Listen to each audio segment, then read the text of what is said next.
A surge of blue-white light tore open the fabric of space, and the jump gate bloomed to life.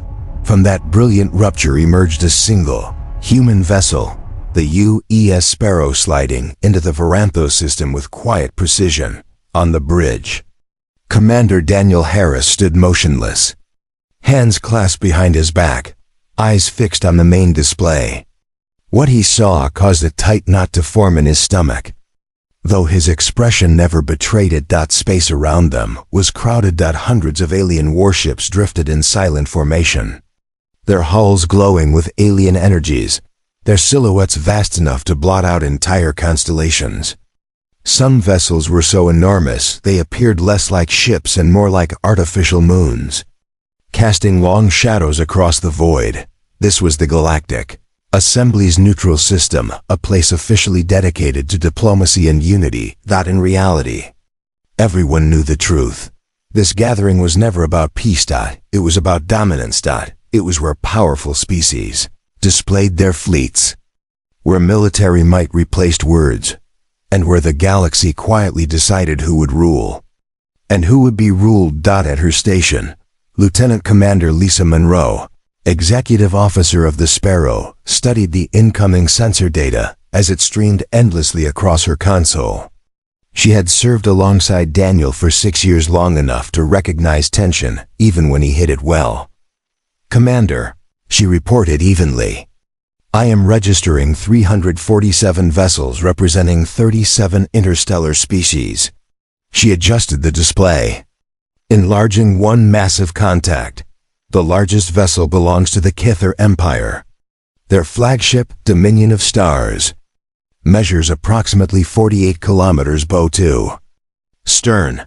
Daniel nodded slowly. He had read every intelligence briefing on the Cathari reptilian conquerors who had subjugated 11 star systems over 2 centuries. Their worldview was brutally simple. Strength justified everything. The strong ruled. The weak served or vanished. And our comparison? Daniel asked, though he already knew. Lisa's voice remained professional. The Sparrow measures 412 meters. We are roughly 116 times smaller than the Cathari flagship. Silence settled over the bridge. Everyone understood the implication. To the watching fleets, the Sparrow would not appear brave. It would appear insignificant. Pray. At the tactical station, Lieutenant Kevin Park, young but exceptionally capable, tracked weapon signatures across the alien armada. He had volunteered for this mission, fully aware of the danger. "Sir," he said, "multiple vessels are running targeting scans on us. At least 20 confirmed." "Let them," Daniel replied calmly. "They won't see what matters." The Sparrow carried no visible cannons, no missile bays, no intimidating arrays. To any external scan, it resembled a lightly armed patrol craft, utterly out of place among war giants. What the galaxy could not detect lay buried deep within its hull, a project humanity had concealed for 70 years. Machine built in silence, secrecy, and relentless patience.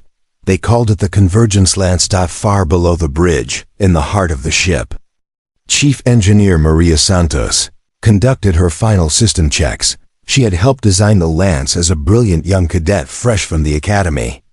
Now at 53, she had devoted her entire professional life to this single creation.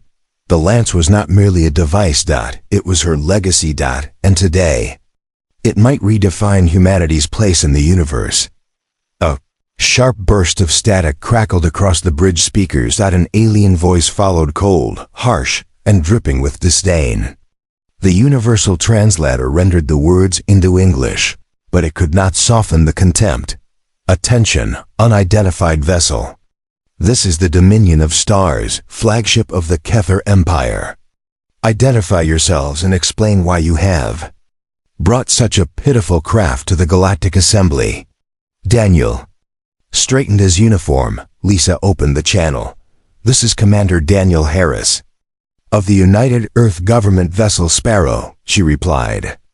"We are present as invited participants in the assembly. A pause, then laughter, metallic, cruel, echoing. The humans send a shuttle to represent their species. The voice mocked. How delightful. Did your real warship fail en route, little ones?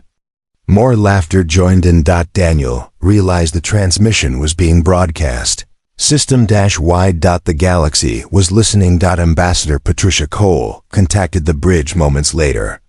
A seasoned diplomat of 2 decades, her concern was evident. Commander, multiple delegations are expressing offense, she warned. Some are questioning Earth's right to full assembly membership.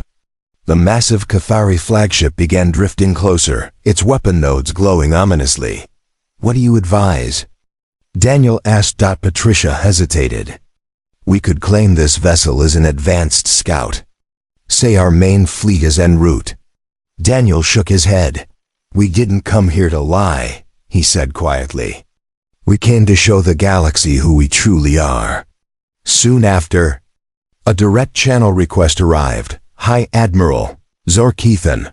3 centuries of conquest sat behind those 4 burning yellow eyes when his image filled the screen.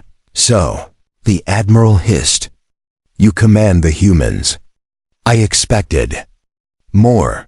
Humanity is young among the stars, Daniel replied steadily. But we are not here to be intimidated. Zorkethan laughed. The weak do not survive. Looking at your ship, I wonder how you ever did. We survive, Daniel said, because we refuse to surrender. The transmission ended. Daniel turned to his crew. This is exactly as expected, he said. They see weakness. That illusion will serve us.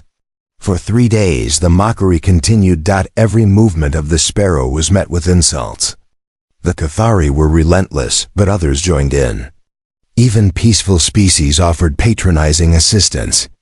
Daniel endured it all with calm dignity. On the 4th day came the demonstration of strength, one by one. Species showcased terrifying weapons, planet-cracking cannons, gravity imploders, harmonic annihilators. Finally, the announcement echoed through the system. The final demonstration will be conducted by the humans of Earth. Laughter rippled across the fleet. Daniel inhaled once. Open a channel to the dominion of stars. Zorkethan appeared. Amused, I challenge you, Daniel said, voice steady, to a direct engagement. 1 ship against 1. Silence fell. The challenge was accepted. The convergence lance powered up. No light. No sound. When it fired, reality itself unraveled. 1 moment. The dominion of stars existed. The next it did not. 40-8 kilometers of warship vanished without debris. Explosion. Or warning. 40-2,000 lives ended in an instant too brief to perceive. The galaxy froze.